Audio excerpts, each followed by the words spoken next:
We have an update on the injunction from 2311 and Frontrow Motorsports, and Martin Truex Jr.'s Daytona 500 hopes are up in the air. We'll talk about it next.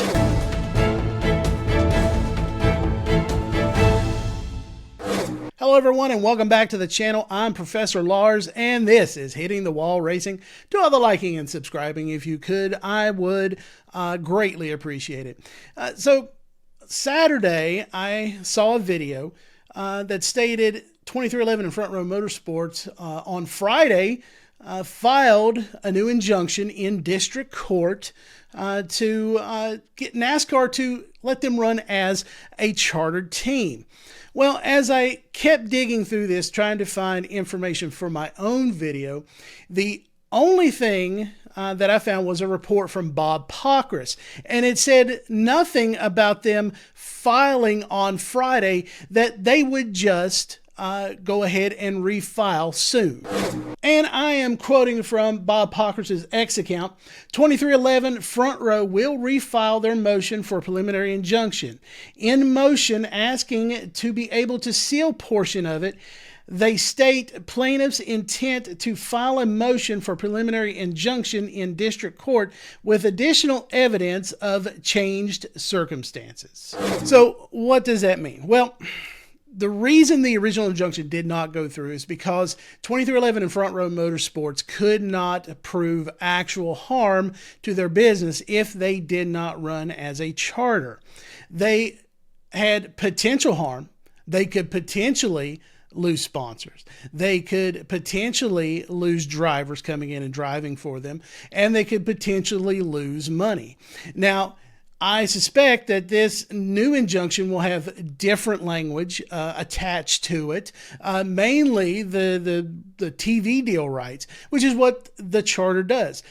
The charter gives money to the teams, and NASCAR just signed a $7.7 billion media rights deal with Fox, Amazon, TNT, and NBC, and part of that money will go to the teams. So that's something that they could say is we are losing money because we are not getting this media rights deal, and we need that money to run. Now, this brings me to my next story, and it kind of ties in together. So Martin Truex Jr., his Daytona 500 hopes are kind of up in the air right now. The plan was for Martin Truex Jr. To run a car that was a joint effort between Joe Gibbs Racing and 2311. Now, we don't know if that will happen. Martin Truex Jr. was asked about this during the awards weekend. And of course, I'm getting all my information from jayski.com. Martin Truex said when asked about this, I'm not sure what they're doing, honestly. Kind of up in the air. I told Gibbs JGR is doing it somehow, so we'll see. Now, this could be one thing that is in the language of the injunction, is that now 2311 and Frontrow Motorsports cannot collaborate with Joe Gibbs Racing to make Martin Truex Jr. a car for the Daytona 500. But we all know the situation with Riley Herbst. They created a new car for Riley Herbst. He'll drive the number 35 Monster Energy Toyota. How that will go over in court, I'm not for sure. Because if you're losing sponsors, if you're losing cars, if you're losing drivers, if you're losing money, now you're putting a third car out there.